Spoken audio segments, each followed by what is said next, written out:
ಮಲಗಿಬಿಟ್ಟಿದ್ಯಾ ಕಂದ? ಹಾಂ ಹೋಪ. ಸರಿ, ಆಶೀರ್ವಾದ ಮಾಡ್ಬಿಟ್ಟು ಹೋಗಿ ಮಲ್ಕೊ. ಆಶೀರ್ವಾದನ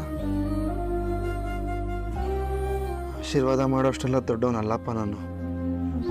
ಆಮೇಲೆ ನನ್ನ ಆಶೀರ್ವಾದ ಇಲ್ಲಿ ಯಾರಿಗೂ ಬೇಕಾಗಿಲ್ಲಪ್ಪ. ಅಯ್ಯೋ ಶುರುವಾಯ್ತಪ್ಪ ಇವೊಂದು. ಇಲ್ಲಿ ಹೊತ್ತು ಮುಳುಗೋಗ್ತಿದೆ ಅಂತ ನಾವು ಚಿಂತೆ ಮಾಡ್ತಿದ್ರೆ ಇವನು ಪುರಾಣ ಶುರು ಮಾಡಿಬಿಟ್ಟ. ಲೈ, ಇದಕ್ಕೆ ನಾನು ಹೇಳಿದ್ದು ಬರಲ್ಲ ಅಂತ. ಬಲವಂತ ಮಾಡಿ ನನ್ನ ಕರ್ಕೊಂಬಂದಿಲ್ಲ ನೀನು. ಬಲವಂತವಾದ ಆಶೀರ್ವಾದ ನಮಗೂ ಬೇಡ. ಮೀನಾ ಅಂತ ಒಳ್ಳೆಯವರೊಬ್ರದ್ದು ಆಶೀರ್ವಾದ ಸಿಕ್ಕರೆ ನಮಗಷ್ಟು ಸಾಕು. ಯಾಕೆ ಶ್ರುತಿ, ಏನಾಗಿದೆ ನಿಮ್ಗೆ? ಏನ್ ಮಾತಾಡ್ತಿದ್ದೀರಾ ನೀವು? ಬರಲ್ಲ, ನಾನು ಹೋಗ್ತೀನಿ, ಮಲ್ಕೋತೀನಿ ನಾನು. ರೀ, ನೀವು ಹೊರಡಿ. ಆದ್ರೆ ಇವ್ರ ಮಾತಿ ಕೀಗಿದೆ. ಹಾಯ್, ಇವಳ ಕತೆನೂ ಇವಾಗ್ಲೇ ಶುರು. ಏನ್ರಿ ಇದು? ಅತ್ತೆ, ನನ್ನ ಬಗ್ಗೆ ಯಾರು ಏನ್ ಬೇಕಾದ್ರೂ ಮಾತಾಡಿ, ಅದನ್ನ ನಾನು ತಡ್ಕೊಂತೀನಿ. ಆದ್ರೆ ನನ್ನ ಗಂಡನ ಬಗ್ಗೆ ಯಾರಾದ್ರೂ ಚೀಪಾಗಿ ಮಾತಾಡಿದ್ರೆ ನಾನ್ ಮಾತ್ರ ಸುಮ್ಮನೆ ಇರಲ್ಲ. ಅಲ್ಲ, ಏನಾಗಿದೆ? ಯಾಕೆಲ್ಲರೂ ನನ್ನ ಗಂಡನ ಬಗ್ಗೆ ಹೀಗೆ ಮಾತಾಡ್ತಿದ್ದೀರಾ? ಎಲ್ರನ್ನು ಹೊಡೆಯೋದು ಬಡಿಯೋದು ಕುಡ್ಕೊಬಂದು ಗಲಾಟೆ ಮಾಡಿದ್ರೆ ಯಾರ ತಾನೇ ಸಹಿಸ್ಕೋತಾರೆ? ಸ್ಕೂಲಲ್ಲಿ ಮಕ್ಕಳು ತಪ್ಪು ಮಾಡಿದಾಗ ಮೇಷ್ಟ್ರು ಕೈಯಲ್ಲಿರೋ ಬೆತ್ತದ ವಧೆ ಬೀಳುತ್ತೆ. ಪಾಪ ಮಾಡಿ ಬದುಕ್ತಿದ್ರೆ ಕರ್ಮದ ವಧೆ ಬೀಳುತ್ತೆ. ಆಚಾರ ತಪ್ಪು ನಡೆದಾಗ ಧರ್ಮದ ವಧೆ ಬೀಳುತ್ತೆ.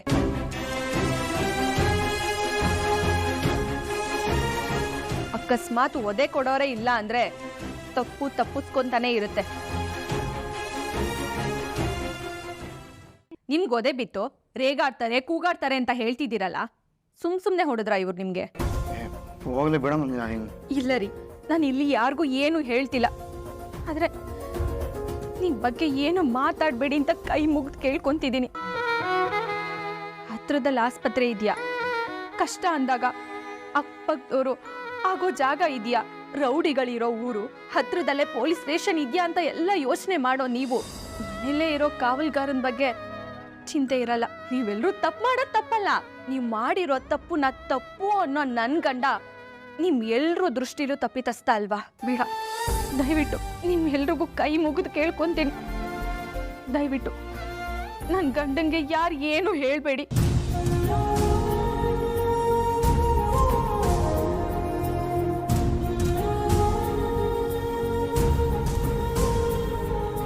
ಚೀಲದಲ್ಲಿರೋ ಅಕ್ಕಿ ಅರಿಶಿಣದ ಬಟ್ಲಿಗೆ ಬಿದ್ದು ಅದು ಸೋಕ್ತಿದ್ದಾಗೆ ಅಕ್ಷತೆ ಎನಿಸ್ಕೊಳತ್ತೆ. ಅಂಥ ಅಕ್ಷತೆ ದೇವ್ರ ಮನೆಯಿಂದ ಹೊರಗೆ ಬರ್ತಿದ್ದಾಗೆ ಅದು ಮಂತ್ರಾಕ್ಷತೆ ಎನಿಸ್ಕೊಳತ್ತೆ. ಇವತ್ತು ಸೂರ್ಯನ ಬಾಳು ಹಾಗಾಗಿದೆ. ಮೀನಾ ಅನ್ನೋ ಅರಿಶಿಣ ಅವನ್ನ ಶ್ರೇಷ್ಠವಾದ ಮಂತ್ರಾಕ್ಷತೆಯನ್ನು ಹಾಗೆ ಮಾಡಿದೆ. ಈಗ ಯಾವುದ್ರ ಬಗ್ಗೆನೂ ಮಾತಾಡೋದು ಬೇಡ. ಸೂರ್ಯ, ನೀನು ಯಾರ ಕಣ್ಣನ್ನೇ ಕೆಟ್ಟವನಾದರೂ ಎಲ್ರಿಗೂ ಒಳ್ಳೆಯದನ್ನೇ ಬಯಸ್ತೀಯ ಅಂತ ನನಗೆ ಚೆನ್ನಾಗಿ ಗೊತ್ತು ಕಂದ. ಮನಸಾರೆ ಅವರಿಬ್ಬರು ಚೆನ್ನಾಗಿರ್ಲಿ ಅಂತ ಆಶೀರ್ವಾದ ಮಾಡು ನನ್ನ ಕಂದ. ರೋಹಿಣಿ, ಅಕ್ಷತೆ ತಗೊಂಬಾರಮ್ಮ.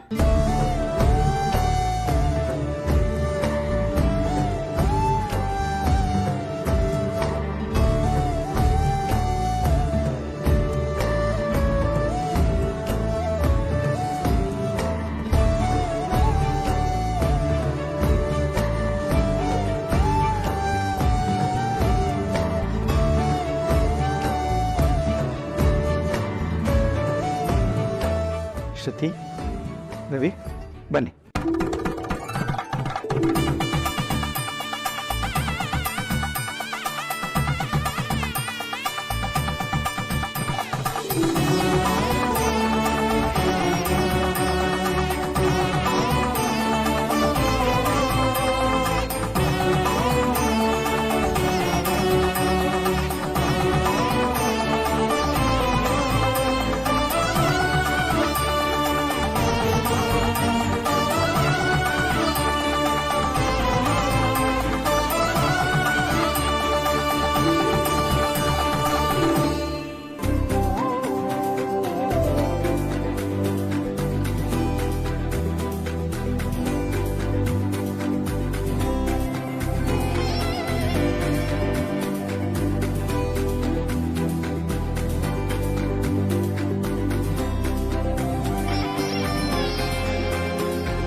ರವಿ ಶ್ರುತಿ ರೂಮಿಗೆ ನಡೀರಿ ಬನ್ನಿ.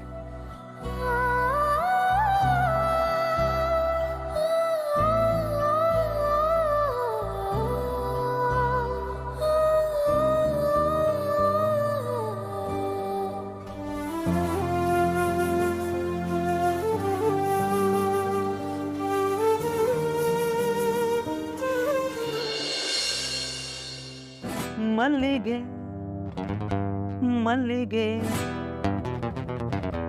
ದುಂಡು ಮಲ್ಲೆ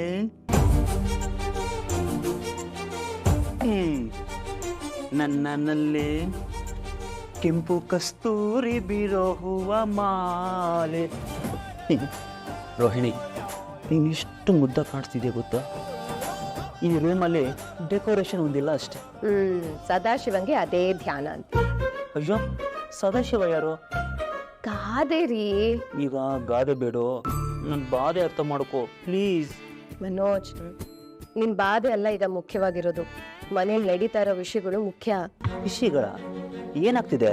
ಮನೋಜ್, ಇಷ್ಟು ದಿವಸ ಅತ್ತೆ ನಮಗ್ ಸಪೋರ್ಟ್ ಮಾಡ್ತಿದ್ರು, ಮಾವ ಮೀನಿಂಗ್ ಸಪೋರ್ಟ್ ಮಾಡ್ತಾ ಇದ್ರು. ಆದ್ರೆ ಆ ಶ್ರುತಿ ಬರ್ತಿದ್ದಾಗೆ ಯಾರು ನಮ್ ಬಗ್ಗೆ ಕೇರೆ ಮಾಡ್ತಿಲ್ಲ. ಎಲ್ಲರೂ ಅವಳ ಪರವಾಗಿ ಇದ್ದಾರೆ.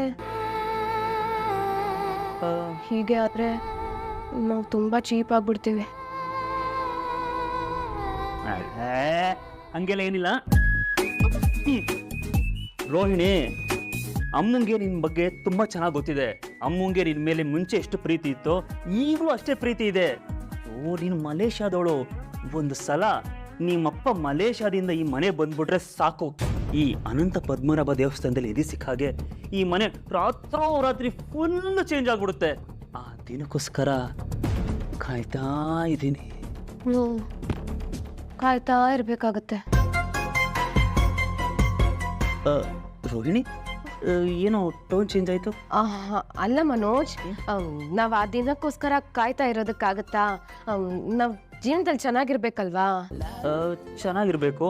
ಚೆನ್ನಾಗಿರ್ಬೇಕು ಅಂದ್ರೆ ಏನ್ ಮಾಡ್ಬೇಕು?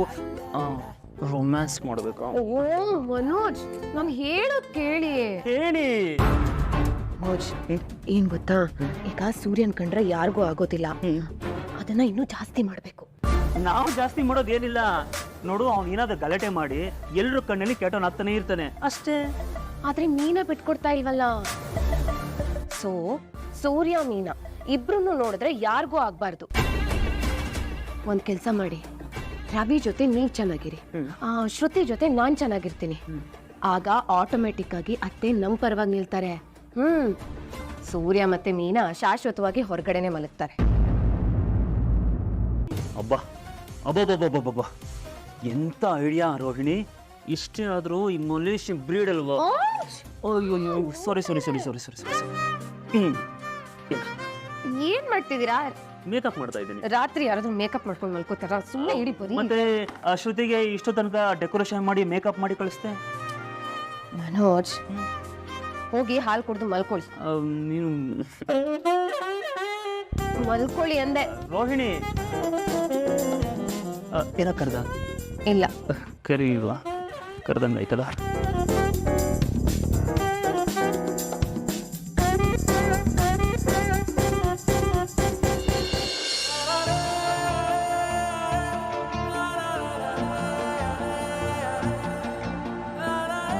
Hi baby.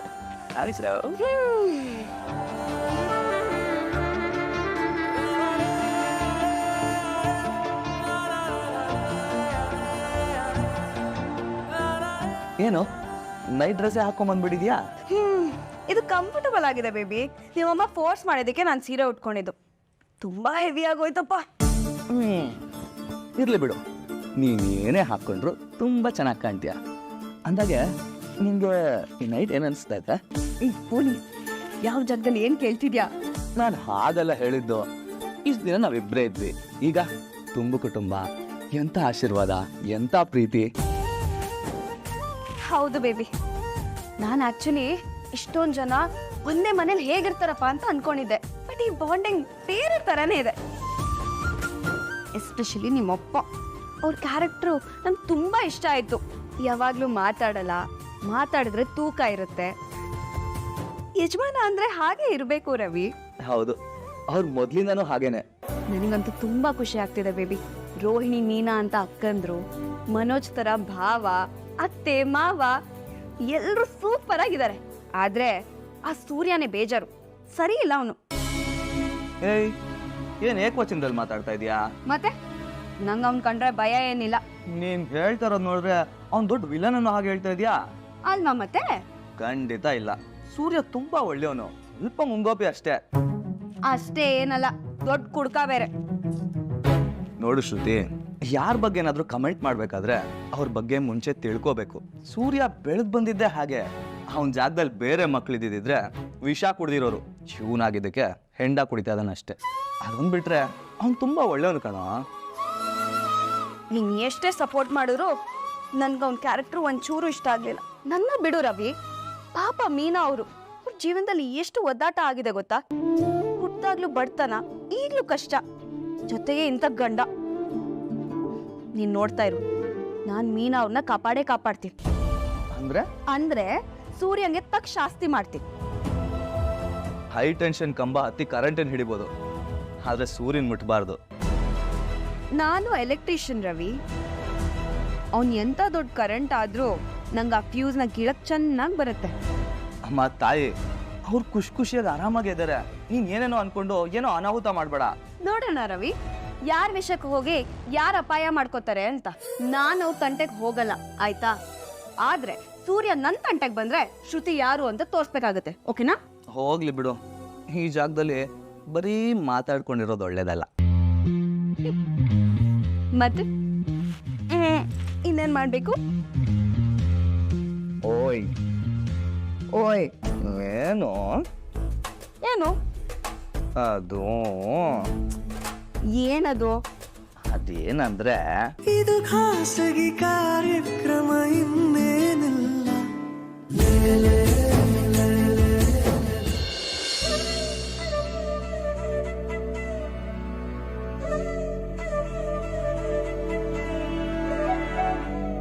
ಅಯ್ಯೋ ಏನ್ರಿ ದನ ಕರು ತರ ಹುಲ್ ತಿಂತಿದ್ದೀರಾ?